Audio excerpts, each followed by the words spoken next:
Welcome back to my channel. Today in my lecture I'm going to teach you waterfall model of software engineering. Before getting into the concept, in software engineering we have two life cycles. One is called software development life cycle, the other one is called software testing life cycle. Software development life cycle deals with the development of the software, whereas software testing life cycle deals with the testing of the software. Once the development has been done, we have to test the software. So to develop that software, we have many models available. One among those models is called waterfall model. This is a very basic model to develop the software. So it's still in use by most of the organizations. So how do we choose this model? Is based on the application that we want to develop, or based on the software that we want to develop, we will choose this particular model. Before getting into the actual concept, I would like to ask you a question. When we construct the house, is all of our houses constructed in the same way? No, right? All of our houses looks different, and each one of us have followed a different set of procedures to develop the house, right? So similarly, to develop the software, we follow a different set of procedures. So each model will give us a different set of procedures to develop the software. The basic model is waterfall model. And when we construct the house, what is the first thing we will think of? We will think of first is requirement collection. Requirement collection is, for example, where do we have to buy the plot? Okay, if I buy the plot, how many floors should I construct? In each floor, how many rooms should I construct? Right? So all these are requirements. You will gather all the requirements to construct the house. Once you gather all the requirements to construct the house, you will do an analysis of feasibility study. What is this feasibility study or analysis? For the given requirements, we have, how much time does it take to construct the house? How much budget should I have to put, right? How much complexity is there while building the house? All these are the feasibility study or analysis. I've seen in most of the lecture that feasibility study and analysis is before the requirement collection. That cannot be the case. Without the requirements, I cannot calculate the time, complexity or budget, right? We should have a set of requirements in order to do the feasibility study. On what you will do feasibility study? If requirements are not there, on what we will do feasibility study? It's not possible, right? So we should have the requirement collection and then only we should do feasibility study. Okay, once the analysis is done, okay, how much time, budget and etc. required, we will start designing the house, right? We don't construct the house then. We will go to architect, we'll make him design our house, and then we start constructing the house. That is implementation. Once our design is over, we start constructing the house. Once the construction is done, we basically test. Okay, is the same house I saw in the design phase? Is it the same house that I saw in the design phase has been built here? So I will test. And then once I test the entire house, I'll basically start maintaining and installation. That means we will do a housing ceremony and we get into the house, right? Similar way, the software is developed. Similar way. First thing is the requirement collection. Okay.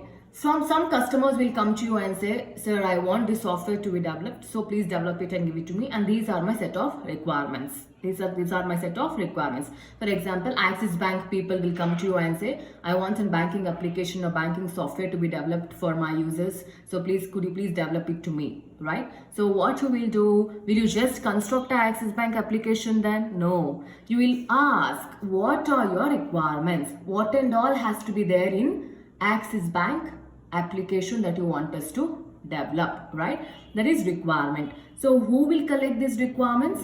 It is either a business analyst or the product analyst. In case of service-based company, we call the person who collects the customer's requirements as business analyst. In case of product-based company, we call a person who collects the requirements from the customer as a product analyst. The job of the business analyst is to collect all the requirements and gets back to the company. Product analyst will visit the marketplace and see what all the products are released, what are the drawbacks of the existing products that we have, how can we overcome and launch one more product. This is the idea of product analyst in product-based company. Now this business analyst will collect the requirements from the customers in the form of CRS or BRS. CRS is nothing but customer requirement specification. BRS is nothing but business requirement specification. Okay, this is a set of document which contains all the requirements of the customers. Now, this is all in a customer's language. CRS or BRS is in customer's language. That is a layman's, okay, layman's words. Now, it has to be converted into a software language so that the other software engineers who are involved in developing the software can understand. So that is what is called as SRS. That is Software Requirement Specification. Software requirement specification is a thing, but it's a document that gets converted from CRS. That's in a software language. CRS is in a layman's language. Now, when we construct the SRS document, we basically convert each of the requirements of the customers into a software language. An example for that is, for example, Axis Bank people say, okay sir, I would want to give for so and so application, I want them to select these many things in an application. For example, if it's an hotel software, hotel application that you're developing, okay sir, I want the customer to select how many food items that he wants. Okay, this is what is being told by customers to you through business analyst. Now, as a business analyst, what he'll do, he'll convert this into a software language. How does he convert? He'll say that the customer has to select a set of items that he wants, food items, and then he has to press order. Now, should we keep a radio button while selecting the food items or a checkbox? It's a checkbox, right? If you keep a radio button, then we can select only either one food item, right? So basically, in order to select the food items, we need to keep the checkbox, not the radio button, because radio button helps you to select only one particular item and not all the items. For example, if the customer says, okay, I want a gender option to be there in the software that I want to get developed. Gender option, we cannot keep the checkbox, right? We cannot select either a men, women or others. We can either select a men, women or others. So for that, we need to keep a radio button. So these things will be done by a business analyst. It basically converts the CRS or BRS, that is in layman's language, into software language, that is SRS document. And then once you get this SRS document, the BA will call for the meeting. The BA will call for the meeting of software engineers. So basically a project manager who is involved in developing a software, or the team lead and the financial analyst, the software test engineers, development engineers, architect, everybody will attend the meeting. By the time everyone would have got the SRS document to them. Okay. Everyone would have got SRS document to them, and the business analyst will start explaining, okay, these are the set of requirements that we need to develop, and this is what the customer wants, etc., etc., etc. Now, people will do an analysis of feasibility study. Now that they have a SRS document, a set of software requirement specification of the customers, they'll sit and do feasibility analysis study. What is this feasibility analysis study? Can we take up this project or not? Okay. When do we take up this project? Only if it's yielding us some amount of profit, right? It has to yield me a profit. Otherwise, why would I accept developing a software? No, right? For that, I need to think of in three manners. One is the time available for me to develop the software.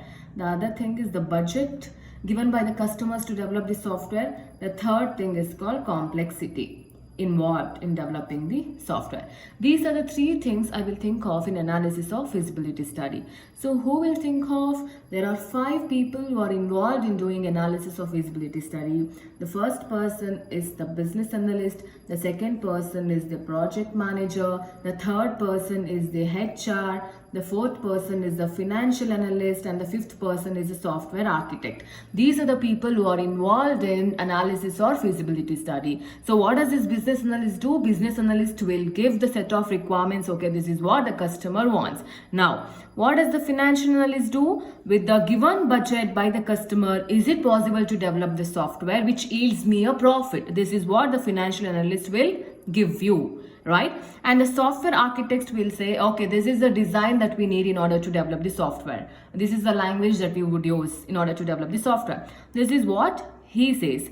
And the HR will say, okay, these are the only resources we have in the organization, and we need to hire some more people in order to develop this software. So HR will tell us what are the available resources and what more we need. And the project manager will then take a call whether we can take up this project or not. right? HR will say, okay, these are the resources we have, we need some more resources to develop the software. That's why the freshers get job, right? If everybody is there in the organization and if they are involved in development, why would they hire some new people? Because they would have got some new projects to develop, right? So HR will give me how many resources do I require, and software architect will tell me what is the design pattern that we need to follow to develop the software. Finance analyst will analyze, okay, how much of budget can we put in so that we can make a profit. And then business analyst will give me a set of requirements. Finally, the project manager will decide whether we can go ahead with this project or not. This is what is analysis or feasibility study. This is where either the development of a software project is accepted or rejected. If it's possible to finish within the stipulated time frame, within the stipulated budget, within the stipulated complexity, they will take up the project. Otherwise, no, they will discard the project, or they'll come to negotiation with the customer and say, no, it's not possible for us to develop in certain amount of time. It's not possible for us to develop in a given budget. Please give us some more time and some more money. This is what they ask for. Once the feasibility study is done, once they're okay with the development of the software, they will go to design.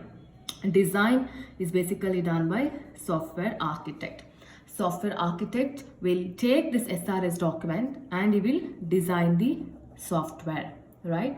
He will design the software. Once the design of the software is done, it will be given to the developers, software developers, who develops this design or the set of requirements that's been through design, right? So now the coding happens. They will look at the design that we have and they'll start coding the software. Once the coding is done, once the implementation done, is the responsibility to test the software.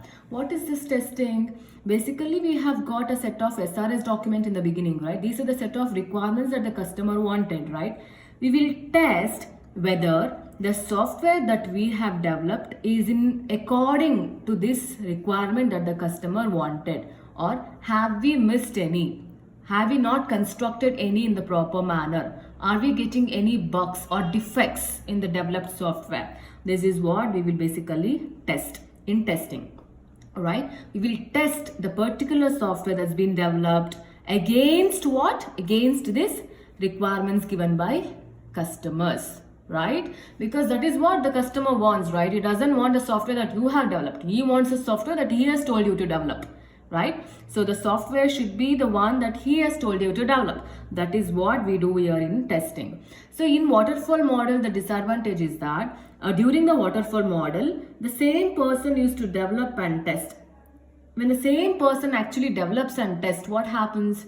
There are a lot of negative things, right? Most of the time you would spend time in implementation only and you would not give a time to test the application, right?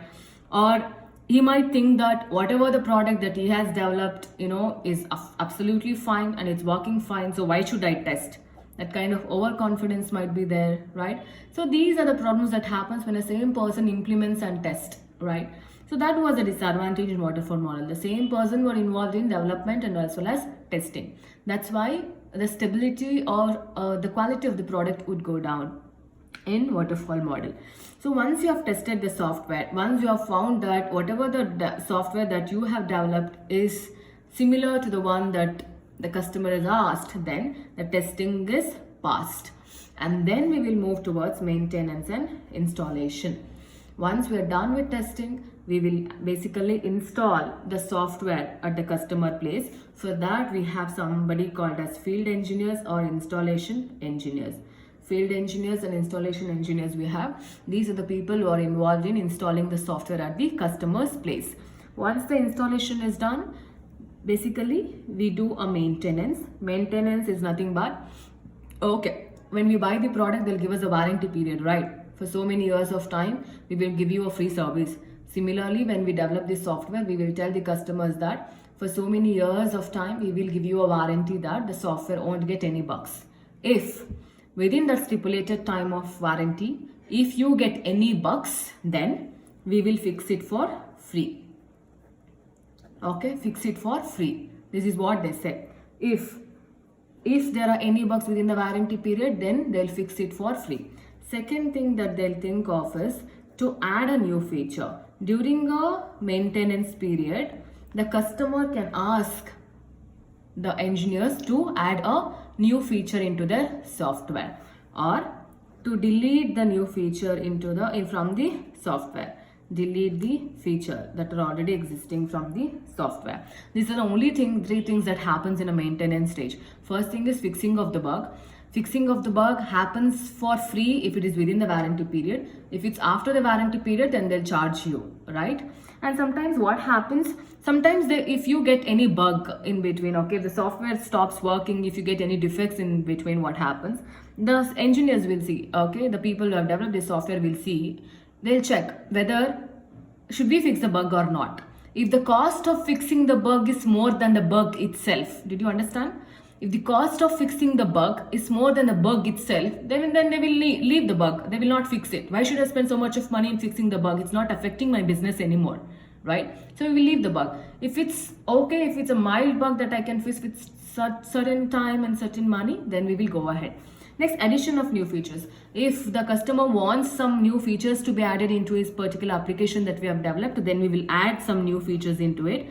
And if the customer wants some features to be deleted, then we will also delete the features from the software. That's what happens in maintenance stage. So what is this addition and deletion of new features? For example, tomorrow if you consider a college website, okay, college website, we have a college website access, or the college mail ID portal access to students, wherein the parents cannot log in and check their attendance and marks. Okay, this college would decide now to add new feature into their portal and say that, okay, parents also can log in and check their children's attendance and marks. That is addition of new features. Now they will request the people who develop their software to add this new feature into their portal. So now they will add it.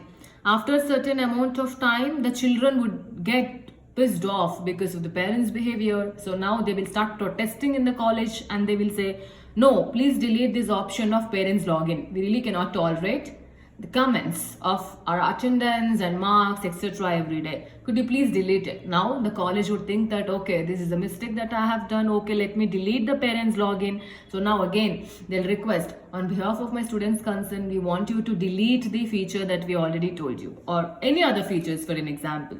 So now they will delete the feature that they don't want anymore. So these are the things that happens in maintenance stage. So waterfall model is all about requirement collection. Who is involved? The BA and the PA. Business analyst and the product analyst is involved. Requirement collection is the stage where we collect the requirements from the customers in form of CRS and BRS converted into SRS. Analysis of feasibility study. Based on the requirements that we have got, we will analyze based on these three factors and go ahead whether to reject the project or accept the project.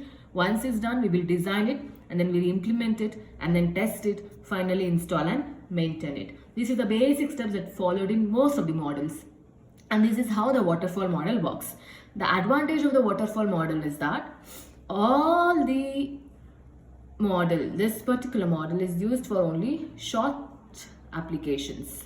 It cannot be used for long applications or long projects. It's used only for short projects. And the second thing is usually used for web applications. So for most of the web applications, people use waterfall model. Example is the inventory management system. Inventory management system uses this waterfall model even now. You know, Toyota also uses waterfall model to develop their product. Okay, some of the advantage are this. The disadvantage is that, see, if you look into the diagram, the requirements are collected here and it is frozen. It's frozen in the beginning. Are we changing the requirements in between? No, right? So requirements are frozen in the beginning. Whatever the customer's requirements that we collect, it is fixed. It cannot be changed anymore until we go to the maintenance stage. Once the product is released, then only during maintenance stage we can make some changes. Apart from that, we are not making any changes in any of the steps. So requirements are frozen here. Because the requirements are frozen, it is not possible to change the requirements in any of the stages. That is one of the disadvantage. That's one of the disadvantage. Second thing is, if there is any defect, if there is any problem that we make in any of the stages, it flows downwards. Imagine I have made some mistakes in a design stage. Are we testing the design stage? Are we testing whether the design that we have made is right or wrong? No, right? We are not testing it, right? So if you make any problem with design, or if you, while analyzing the requirements, if you make a wrong analysis of the requirements, then that wrong thing, the defect would flow downwards. So to correct it again, you have to go back and start from the first. So it leads to a lot of rework to be done. It leads to a lot of rework to be done. There is one more disadvantage of the waterfall model, right? So today, this is what I would like to teach you about waterfall model. I'll teach you some more modules in my consecutive lectures. Please subscribe to my channel and support me. Thank you.